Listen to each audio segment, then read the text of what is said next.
भोले बाबा की जय, मैया पार्वती की जय, सभी देवी देवताओं की जय। दोस्तों, आप सभी के बीच में शिव चर्चा का नया गीत गाने जा रही हूं। अगर आप सभी को अच्छा लगे तो वीडियो को लाइक, शेयर एंड कमेंट कीजिएगा और चैनल पर नए होंगे तो चैनल को सब्सक्राइब जरूर कीजिएगा। दोस्तों,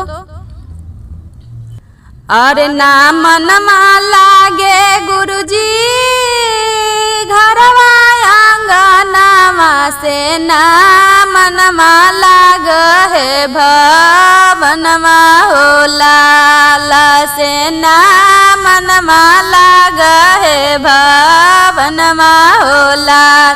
नाम नमा लागे गुरुजी घरवा आंगनवा से, नाम नमा लाग है भवनमा हो लाल से, नाम नमा लाग है भवनमा हो लाल। एक माना करे गुरुजी तोरा संगे जोईती से, दोसर मन चरनिया लटपटैती हो लाल से, दोसर मन चरनिया लटपटैती हो लाल।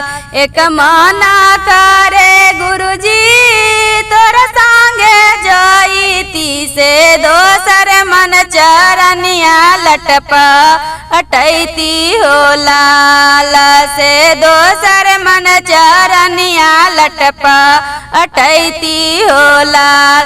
हमरा जोरे जाई में सिसिया अच्छा रंग लगाए तो से लागी जैतो कुलवा में दगवा हो लाल से, लागी जैतो कुलवा में दगवा हो लाल। हमरा संगे जबे सिसिया अच्छा रंग लगाए तो से लागी जैतो कुलवा में दगवा हो लाल से, लागी जैतो कुलवा में दगवा हो लाल।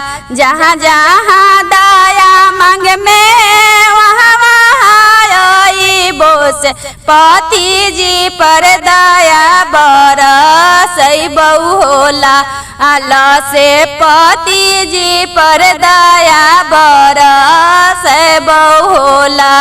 जहाँ जहाँ दया मांग में वहाँ आई बोसे बेटावा पर दया बरसई बहु होला आला से, बेटावा पर दया बरसई बहु होला।